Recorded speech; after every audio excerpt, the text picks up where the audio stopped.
Welcome to 28 and Searching. I'm your host, Samantha, and today I have Rachel Walter with me. Hey, Rachel, thanks for coming on. Hi, thanks for having me. So tell us a little bit about yourself. Where are you currently residing? How old are you? How long have you been in your field? That sort of thing. Sure. So I live in Cleveland, Ohio, in a suburb. I travel about 70 miles round trip a day to get a couple of counties lower for my job, academic advisor at Kent State University. I am 31, and I've been in this job for 7 years total through part-time work as a graduate student and then also as an undergrad student working in higher education as well. And I Hmm, love it. cool. So, if you were to describe your job to somebody who doesn't know at all what you do, what would you tell them? Sure. So most people probably think I just pick classes out for students, tell them what to take. But I like to think of myself as holistically helping them academically, personally, and professionally because everything that we do together kind of makes them a better person and then also makes them better for their job field. So I do more than just pick out classes. I help interpret policies and procedures, and then I advocate for them as well. Because there's a lot of things that you have to kind of understand in higher education in order to get through it. Sure. And so, how did you get into advising? Academic advising isn't, it's not as common, you know what I mean? Like, it's not something that Right. people just necessarily say, this is what I want to do for my whole life. So, how did you kind of get there? Right. So funny. Actually, almost no one thinks like, oh, I could like work at college forever because it's pretty cool. I don't ever want to leave college. Yeah. That's why I'm still there. So, right. So I went to Ohio University for undergrad and I worked as a student worker. First year, I was doing a little bit more administrative stuff. And then my second year, which was my senior year, I worked there for my last 2 years. I actually got to help mentor some students that were underclassmen and they were on academic probation. Mm-hmm. And I was about a few weeks away from graduation, and one of my supervisors came to me and said, I think that you're really good at this, and I think you should go to grad school for it, and you could do this as a career. And I never even thought about it until she said that. And of course, then I was too close to graduation to want to go right into it, so I did a little of other stuff in between. But I think that working with the students on academic probation really totally changed my life. I would be in a completely different place Mm-hmm. if I hadn't had that specific job. So that really completely changed my life. Okay, and so when you talk about, you said you were a working student, is that it? Hmm. Okay, so what is that something that most universities offer, or what is that exactly? Does that help like pay for your degree, or why would you do that? Right. So in undergrad, I was just a regular student employee, and it was through an internship program called PACE, PACE, the Program to Aid in Career Exploration. And Mm. oddly enough, most people I think usually get a job that's related to what they want to do. So if they want to go into marketing, they do something with marketing and that sort of thing. Mine just happened to be totally random and then also turned into what I then do for a living, which is sort of funny because I never would have expected it. I thought, oh, I'll just work in an office and help them file stuff or whatever. Um, but it really was different. And I think that, it's like a work study Okay. kind of position. So, I qualified for financial aid and, that's kind of how I got the position. And I think that, most places on campus have student workers everywhere Mm-hmm. in any sort of university setting, whether it's private colleges, public, community colleges, everything. So there's always student workers. I just happen to be one of the lucky ones that got to do a lot of stuff with academic records that I look back and I'm like, wow, they gave me access to these people's entire academic record and I got to see all of their grades and it's crazy looking back on that. How But did they trust me?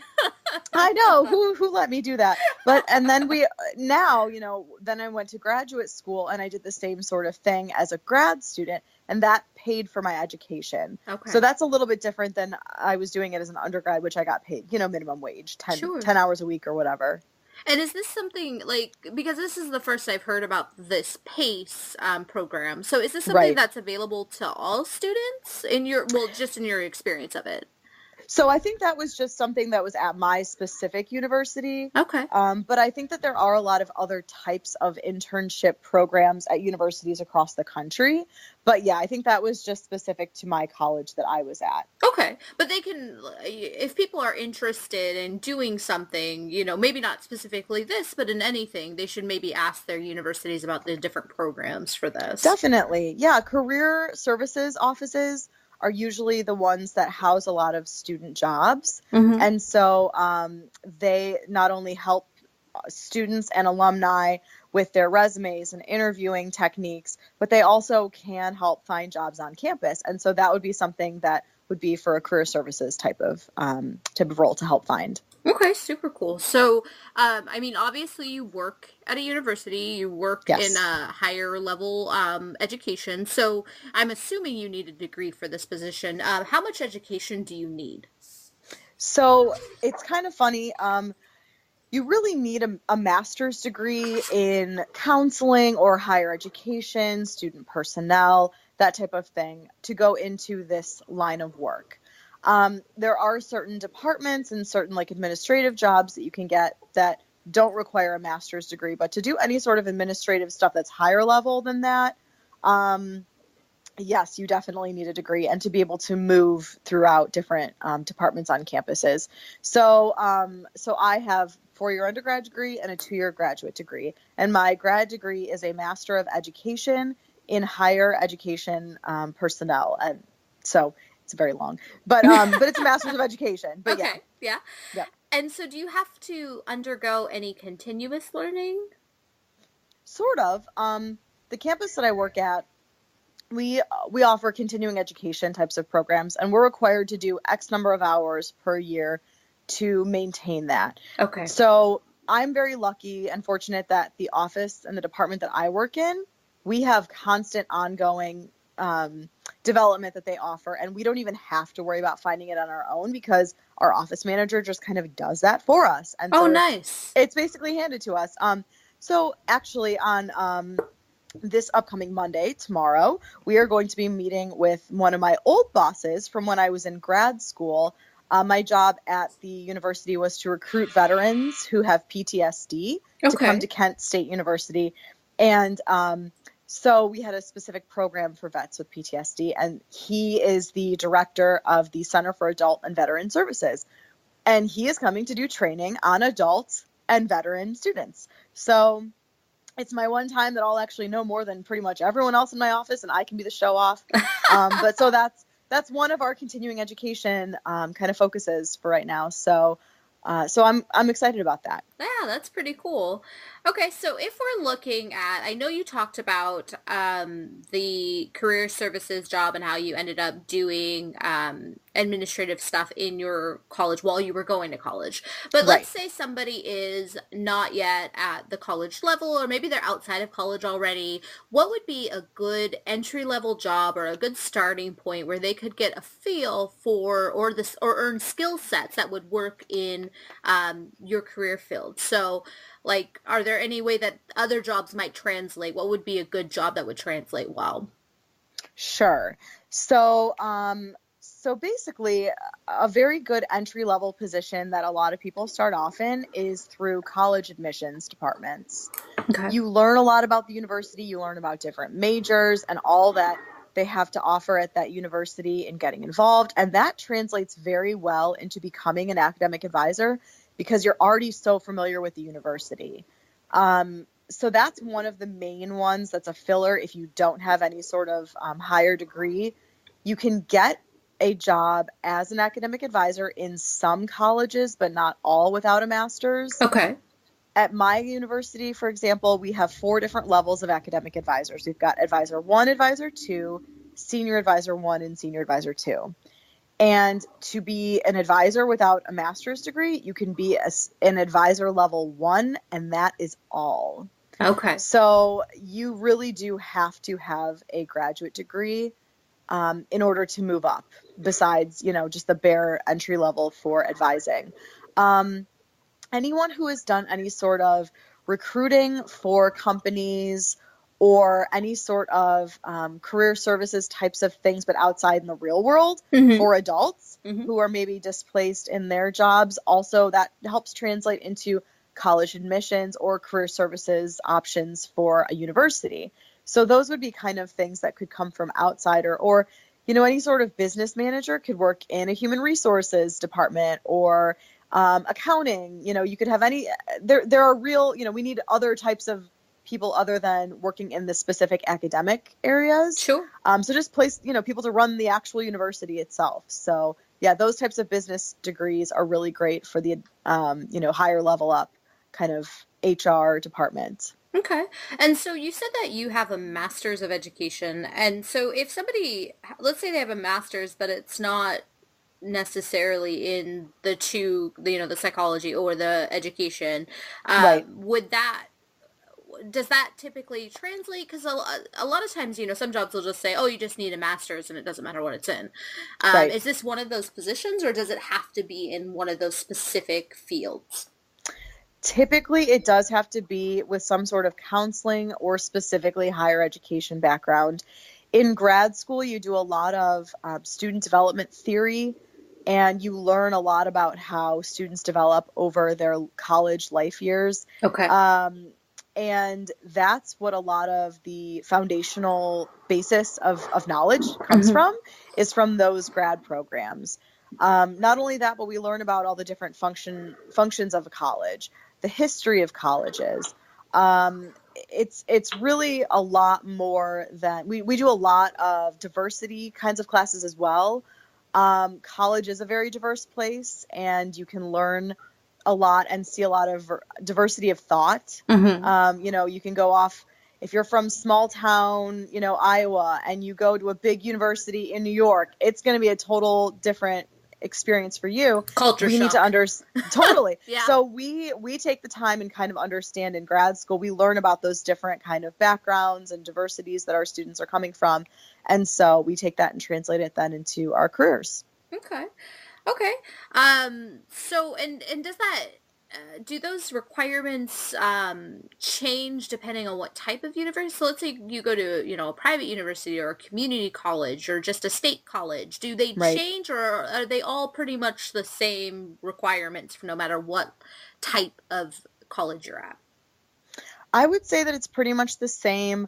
My previous institution definitely was a totally different university. That was a small private liberal arts college, Mm-hmm. and they would hire in people that didn't have master's degrees and that also weren't from the education kind of background. Okay. They weren't already working in academia. So, I had someone in my office that came in from I don't even know what she came in from, but it definitely Yeah. was not. It was not another university, and she became an academic advisor for Oh. non-traditional adult students. So it totally depends, but I would say that is very rare that you would find it. It's not as common that you would find that you can just kind of walk in with any degree It's the and just become exception. an advisor. It's Yes, I would say exception, so. not the rule. Okay. Right. Okay. And so if we're talking about those are requirements on paper, the ones that you can prove. But hmm what about type of personality requirements? Like what type of personality do you need to be to really excel in your position? So we work with college students all day. So you have to have a certain amount of energy to be able to keep up with the kids. They bring a lot to our individual appointments every day, and so you have to have some energy to keep up with them, and then also a sense of humor, because you have to be able to relate it back to what they're going through. Hmm. I'm young enough, and I look even younger than I am, that I'm still not that far removed from college, and I get it. I think that, having a sense of humor and relating to them more as like a big sister kind of mentor Hmm. really works well for me. And that's just me personally, but I think a sense of humor is always something that you can use.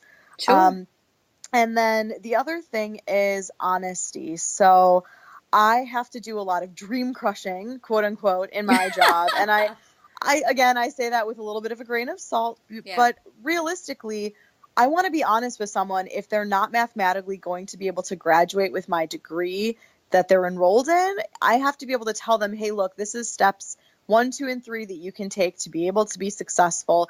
And if it's not going to happen, it's not going to happen. And here we need to come up with an alternative route to get you a degree of some sort. Might not be exactly what you want for right now, might be a degree completion type of program. And then we can talk about how you can get, your teacher education license at the graduate level. So it's just different ways to go about the same thing. But you have to have honesty with your students, because it's a lot of time and a lot of money that they're going to waste if they don't know the truth sometimes. And I don't want to be held accountable for that. And I think it's fair to them. Yeah, absolutely. And so I know you talked about the fact that sense of humor is something that you think helps you. What would be another trait that you have that makes you really successful at what you do? I am super detail oriented. Okay. That is something that's really, really important. We do a lot of work counting hours, counting electives, counting, general core requirements that you have to have. There's a lot of details that are put into someone graduating with a degree. And if you miss one little thing, it could put a lot of things off track. Let's say you miss a class and it's only offered every fall or every spring, and the student thinks they're graduating a semester before that, but whoops, you've missed it. They're now an entire semester and how many thousands of dollars, behind. Oh, so geez. Detail orientation is something that I do pride myself on. Yeah. Okay. And so if we're looking at the opposite now, if we're talking about what's the one personality trait that if somebody has, they should just look the other way. This isn't for you. Mm-hmm. Do something else. Yeah. Well, besides if you're not detail oriented, again, I would say it might be challenging if you are completely introverted. Okay. We talk all day, and I'm completely extroverted, but even I am mentally and physically drained at the end of my peak advising times. One day last week, I saw 14 students in one day. Oh my goodness. And I had to talk for hours and hours and hours and, listening and helping them. But if you're introverted, I have friends that are in the field who are more introverted, and it's really challenging for them to get through their day a lot of times. And I'm not saying that you can't do it. It might just be a little bit more challenging, but I would say the detail oriented factor is definitely the biggest number one. Okay. Yeah, I think so. So what would be a part of your personality that struggled where you've either had to change yourself or you've had to change the job to kind of mold to that for you to be able to be successful?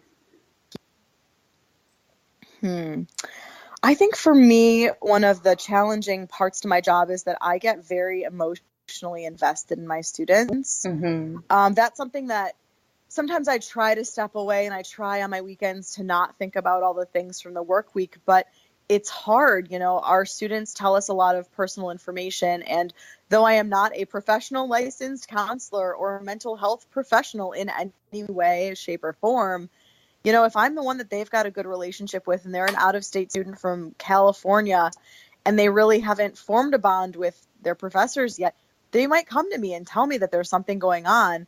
And that's something that's hard because I want to cry with them, and I do. Yes, I do. And my coworkers make fun of me for it, but that's fine. My students appreciate it. So the empathy is something that I struggle with, but I also know that I have a lot of it. But it's hard for me sometimes to kind of pull away and not kind of just get wrapped up in it with them. So what do you do to kind of mitigate that? Oh, I don't know. It's different. It's different every time, Sure. I have kind of a frequent flyer email list of people that I bug them every couple of weeks. I am what they call, there's many different styles of advising, and I'm an intrusive advisor. And basically I kind of poke them and prod them and email them every couple of weeks and say, hey, I know last time we chatted, you were having a rough time. How's it going now? I just want you to know that I care about you. So I am very intrusive, and I will follow up with students. If they've had a rough meeting with me, I'll follow up with them a few days later or a week later after they've had time to kind of, marinate on everything that we've talked about. I say that word a lot in my appointments. You got to marinate a lot on all the information. So that's something that I do to kind of help. Okay, we've had our emotions, we've had our tough talks. I've crushed a couple of dreams, and then, I step back and I wait a week or so to contact them, and then we kind of check in. So that's a good technique. Okay, so you talked about how there's a series of academic advisor one, two, senior. So what is kind of the ladder or lateral moves you can do from your position? Is it just that kind of tiered division where there's a one, two, senior, or is there like a managerial role or a higher academic advising role, or how does that Yeah, work? there's a ton. So within higher education, there's a ton of movement that you can do. You can go from advising a student to being a career counselor. You can work in residence life. You can work in student success. You can work with, I mean, it's endless possibilities. You could work in an honors college as an honors advisor and not tied to a specific academic college or department. But besides that, there are a ton of different managerial positions as well. Each college, so I work at a large university, and we have very decentralized kind of administration. So Mm-hmm. every college runs itself very differently than the other. And so, each of them have a dean and an associate dean. And then there's different directors. So my college has a director of advising, but then there's other colleges across campus that have a director and two associate directors and an assistant director, and then a bunch of advisors under them. And so it's all different, and you can move between different departments and colleges. And, I have a friend who got out of advising for a while in an academic success center role, and then came back to advising because she wanted to be with the students again. Okay. So the higher up you get, also typically the less student interaction you get. So I always want to keep in mind that I don't ever want to get too high, because then you won't get to interact with the students. And Yeah. I want to be with the kids. They keep me young. So I always like to say that, like, I'm in a role that, like, kind of makes me feel really old and then kind of keeps me really young at the same time. So I Sure. kind of want to be in with the kiddos. So I like where I'm at right now. Okay, so there's a lot of possibilities. Basically, Definitely. administration in general, you can just kind of flex between the positions. Right. Um, is it different when you're in different types of colleges? So, like you said, you were at a private liberal college. Is that different than a large university? Is that different than a community college? Mm-hmm. I mean, uh, are those going to be different opportunities and where Yeah. you go? Yeah, definitely. So within my college, there are a bunch of regional campuses. So I'm an advisor too, and then my friend who's an advisor too at a regional campus has to be not only an advisor, but she has to function as admissions and financial aid as well. I don't have Oh, to do that. I only have to do the advising stuff. I mean, I have to know when to refer out and stuff, but sure. really just focus on advising. Okay, so it does change. So if somebody's looking Definitely. into this, they need to really kind of understand what type of college they want to be in because it's going to Yes. change. Yes. And when I was at the private liberal arts school, I was admissions, I was an advisor, I graduated the students, I did everything under the sun for them. Yes. And Okay. at the same time, I was also the school's VA certifying official. So not only was I doing all that stuff, but I was also doing all of the certification so that we got the government money for our students through their GI Bill. So I was that for the entire college, not just my department, for the entire school. So Oh, that's even more different. okay. So, and how do people kind of find out how like what the job's going to look like if they go to different types of colleges? Right, because even through, different public large institutions, like I'm at, it's probably different, across town at a different university. Mm-hmm. So if someone is interested in this type of role, informational interviews are great. And that goes for anyone looking in any type of role. If you're ever interested in anything, you can do an informational interview and ask the hard questions of kind of like what you're doing. What do you like about your job? What don't you like? What do you need to get into that role? What's the career ladder look like? So, an informational interview, if you find someone that you're like, they have the coolest job ever, I want to know about it. You can write them an email, call them up, whatever you need to do to get into their face and kind of ask them your questions. That's a great way to do it, again, because it is totally different by institution, type of institution, college, within the university. It's just all very different. There's not one answer to give. Sure. And so I've never heard about anybody doing an informational interview. So is that common? Is that frowned upon, or is that something Oh that's no. pretty okay? Yeah, I think it's a great thing. So that's something that our like career services office, for example, would advocate for. And I tell my students all the time. So my students are special education majors, or I also do ASL interpreting. Hmm. I do the advising for them. And so, there's a lot of different things that you can do with a special education degree. You can work with a lot of different types of students. And so if they're kind of going back and forth between, I don't know if I want to be an intervention specialist or a special ed teacher and teach more life skills versus, subject matter. Hmm. Okay, great. Go to your local high school and find out who the mild moderate intervention specialist is versus like the moderate intensive special ed teacher.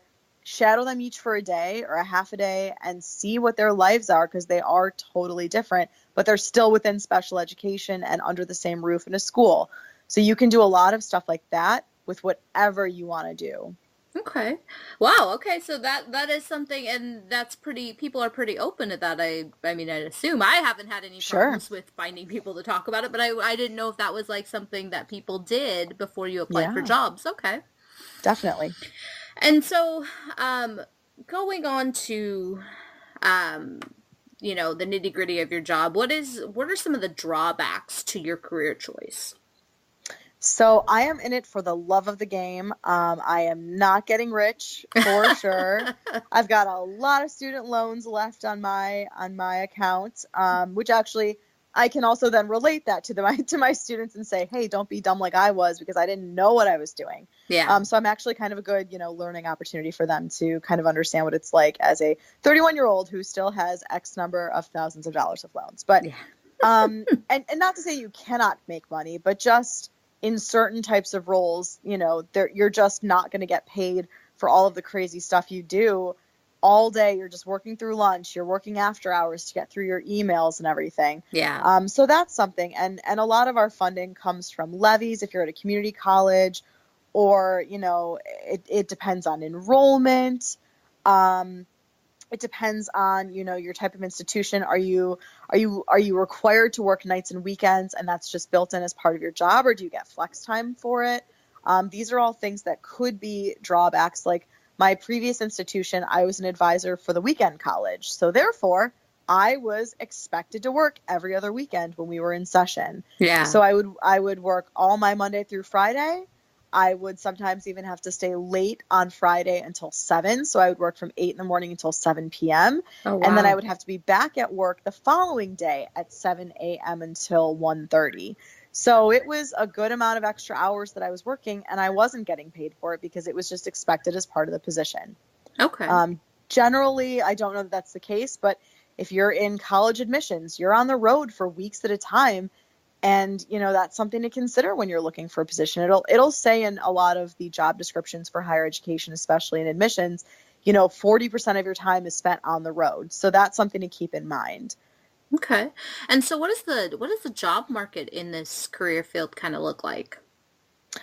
Huge. Because think about it, you can go literally anywhere there's a college. So if you want to go to small town USA, you can find their local community college. If you want to go to a big city, you can probably find a lot of universities. I live in Ohio, where it's a smaller state, but man, we have got a ton of institutions within our state, a ton of different small private universities.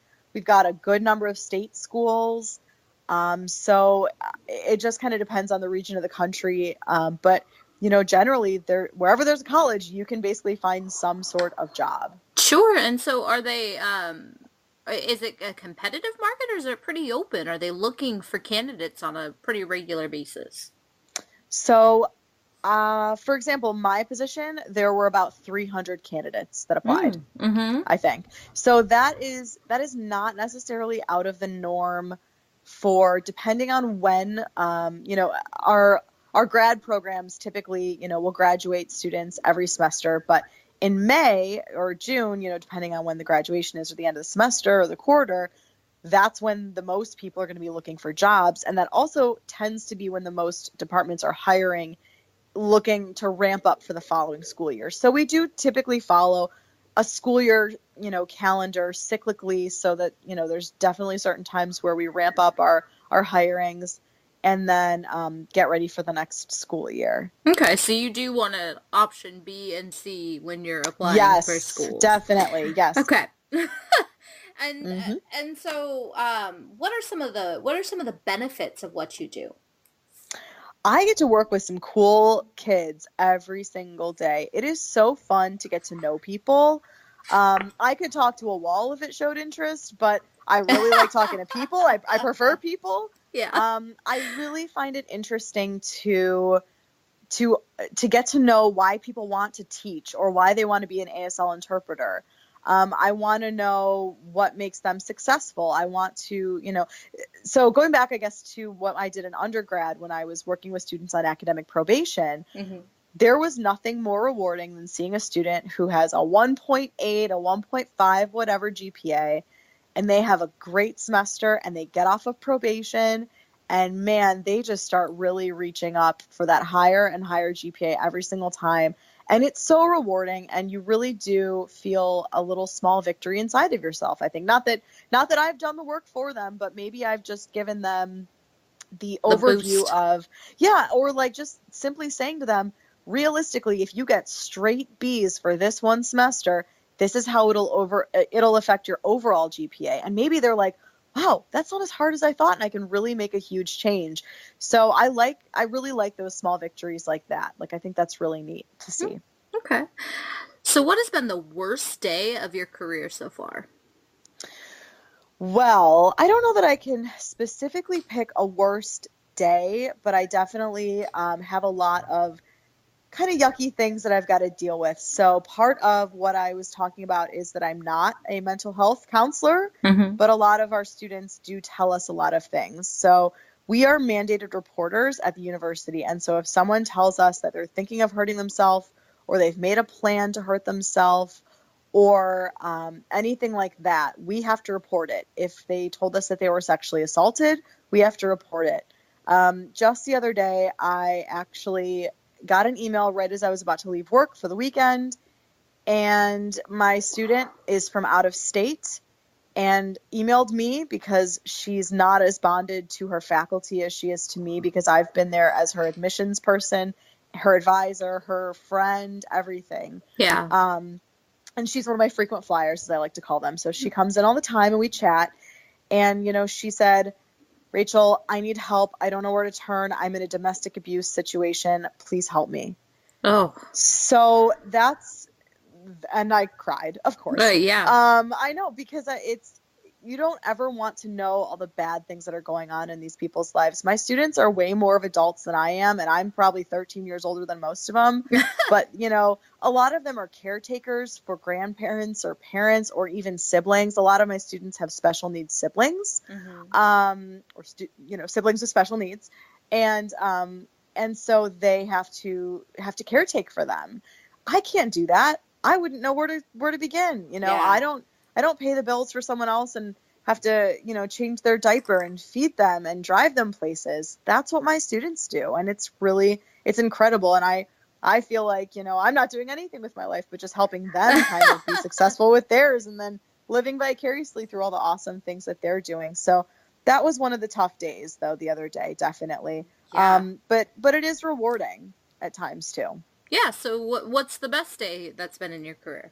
All right, there we go, the happy stuff. Yeah, the happy stuff. So, right. So one of the best days that I can remember recently was, I had kind of a yucky start to my summer. I had foot surgery, and it took a lot of energy out of me, and I came back to work, and it was exhausting, and it was painful, and it was difficult. And it was right at the same time that our summer orientation for all of our new incoming freshmen was just starting. Hmm. And I was over across campus trying to rev up for my presentation that I was going to give for about 50 people, moms and dads and their kids and everything. And I see this little shadowy figure come out from, above in the back of the room.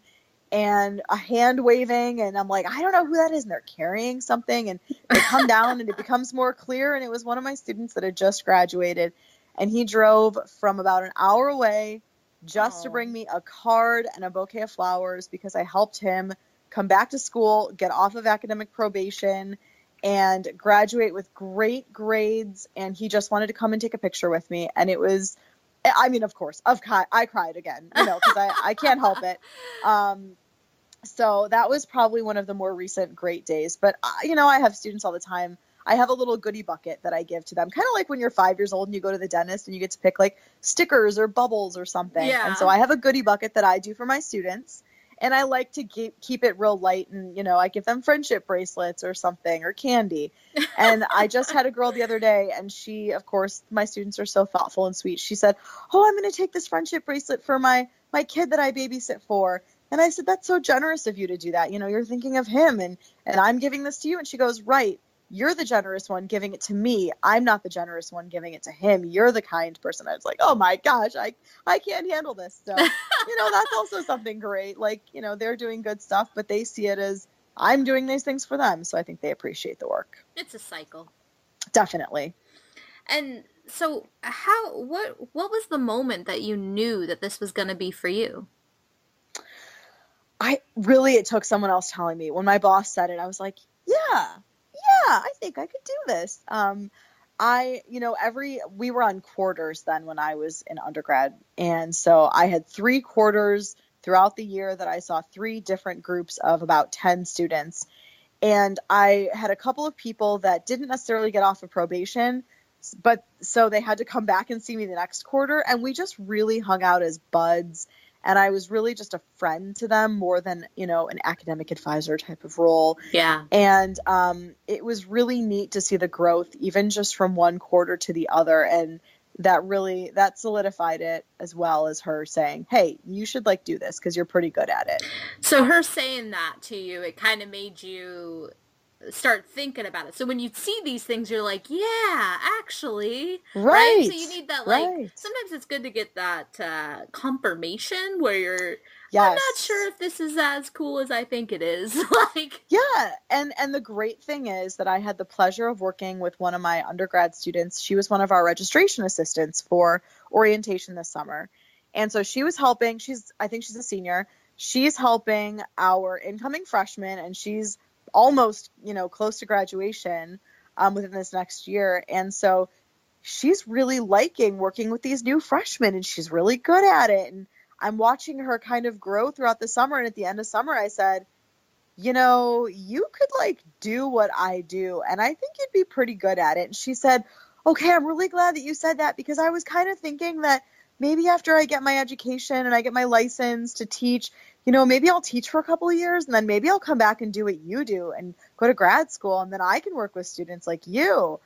And that was so cool, because I felt like my old supervisor showing someone "Hey, you're good at this. All I'm doing is holding up a mirror and saying you should take 2 seconds and think if this is something that you could be interested in doing too." And she was so excited. So it's kind of cool to kind of pass that baton on. Yeah, absolutely. I honestly, for all of the career lovers that are listening to this as well, that's probably pretty good advice. If you love what you do and then you see somebody else that's, got potential or looks like they're enjoying themselves, maybe just say something, because a lot of people are unsure and insecure, and, they're not, it takes encouragement for people to really figure it out.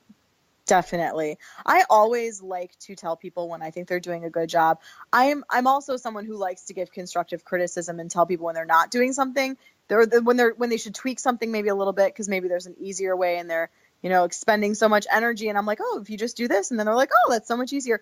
But absolutely always telling people when they're doing a great job makes such a world of difference.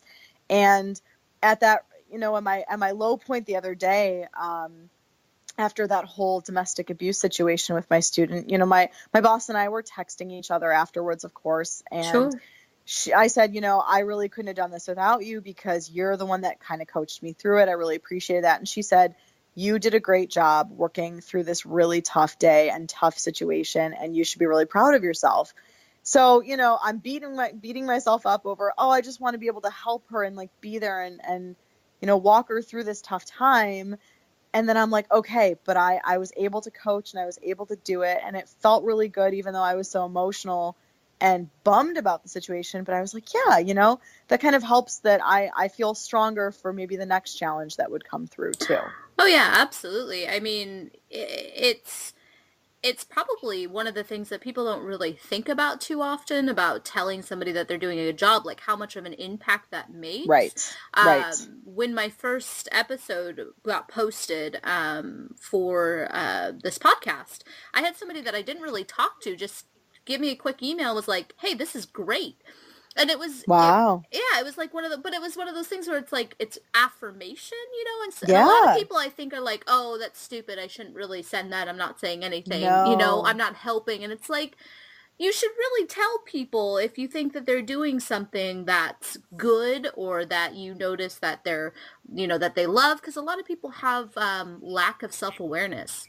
Right. I would agree with that. If you're feeling like, okay, I had to roll out of bed and I dragged myself to work today and I'm just going to throw on this old sweater, and someone says to you, hey, I really like that shirt. That looks great on you. You should wear that more often. It boosts you. So why shouldn't you tell someone when for a job? It's the same kind of idea. I agree. Absolutely. And so currently, you got any expansion plans or anything exciting on the horizons going for you? I wish that I could say that I had something exciting, but I don't. It takes a long time to really master so we have specified advising. So I only have those 2 majors that I advise for. And it has taken years to be able to say that I am an expert on those. I know all the curriculum. I know all the classes. Of course, then we went through a major curriculum change at the end of last year, and all that's out the window, and I don't know anything anymore. But it really does take a lot of time to kind of like hone your craft, for lack of a better term, because you've really got to know this stuff. I'm fortunate enough that I do only work with my same students and my same faculty and my same couple of programs. But, if I was across campus in a different college, I would advise for literally every single major in that college, and it would be way different, and I wouldn't have the same experience. So I'm really comfortable in where I'm at now. Sure, would I love to be a senior advisor? Of course I would. For more responsibility, more money, for having, again, like recognition that like, what you're doing, you're pretty damn good at it, and you deserve to be told that, you deserve to get that boost. But when it's right for me, I'll take that, hopefully, if my boss is listening. But I'm really happy with where I am now. Definitely. Good. So we've kind of gone through what it means to work in academic advising for a university. So I just have a couple more questions for you. Sure. What did you want to be when you were a kid? This is such a funny question. It's so random. I really wanted to be a backup singer for like Gloria Estefan and the Miami Sound Machine. I don't even think she had backup singers, but man, I loved Gloria Estefan and thought like I could do that. I could be back. I'm all into like harmonizing and being a big dork, and like I had a karaoke machine in my house and I would sing real loud into it and like record myself, and I really wanted to be a backup singer or a maid, which is really weird. I'm not even good at cleaning. Like, I don't enjoy it. I don't know where that came. I don't know. I think I saw the movie Curly Sue, and there was like a maid that used to like take the day off and like play cards and like smoke a cigar. And I was like, I want to wear that cute little uniform and then like just mess up someone else's house, even though they're paying me to clean it. I don't know. That's was amazing. Weird. Yeah, that's strange. I was a strange child. I was gonna say, you as a child, I don't even know. That would be amazing, because who thinks of that? I don't know. Very weird. I love it. Well, you got to think though. The maid was, she gave service to people, and that's kind of what you're doing, right? Right. So, totally. I've totally gotten that out of that. There's connections. I mean, there's things there. Right. Okay. Totally. So, not a reach at all. What is the best piece of advice you've received about business or your career? I had a friend. Well, let's see. I had a friend that told me once, loose lips lead to sinking ships. Which I don't really understand what that means technically, but like I don't try to think about it what it literally means. But basically, watch what you say. So, you know, a lot of what I do is I have to be me, but I have to be me kind of, you know, a little bit downplayed. I can't really be my crazy self with my students. Yeah. So, you know, I have to like censor certain things, and you know, that's the kind of thing that, you know, might get someone in trouble. But the other thing is that my mom always said, do something you love because payday only comes once or twice a month. Yeah.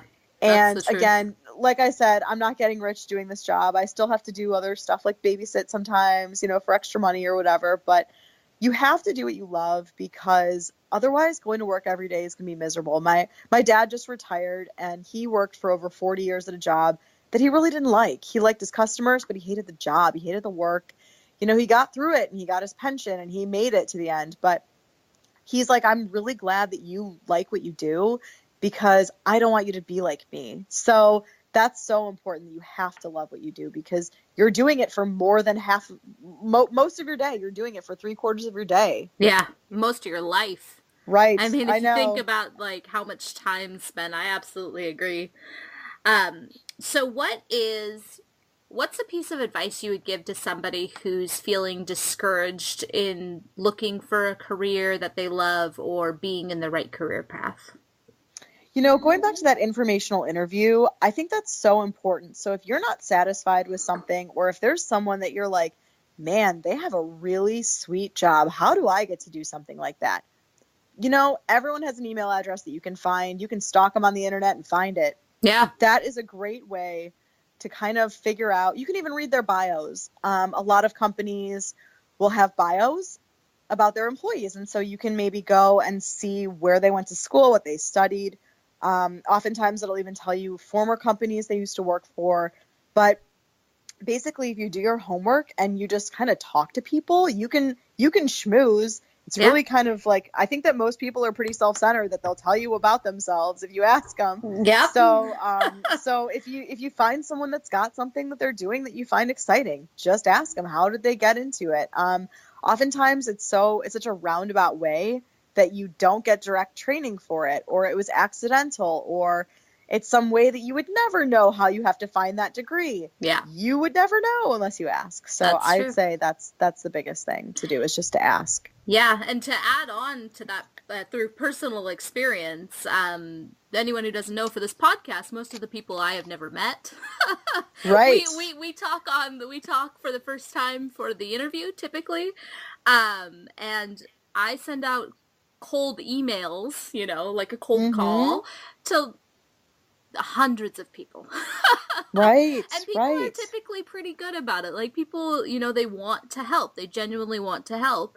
Some people don't respond. And, you know, even things like I emailed Jeff Bezos, found his information online, and got a really nice rejection letter. So There you go. But at you- least you know. exactly. So most of the time people aren't going to run your name through the mud just because you ask. Right. Right. So Definitely. perfect. All right. Well, thank you, Rachel, for coming on my show. Not a problem. It was fun. Thanks talking to me. If you like this episode, or you're looking to change your career, go to 28andsearching.com or become a patron to get exclusive content sent directly to you. See you next week.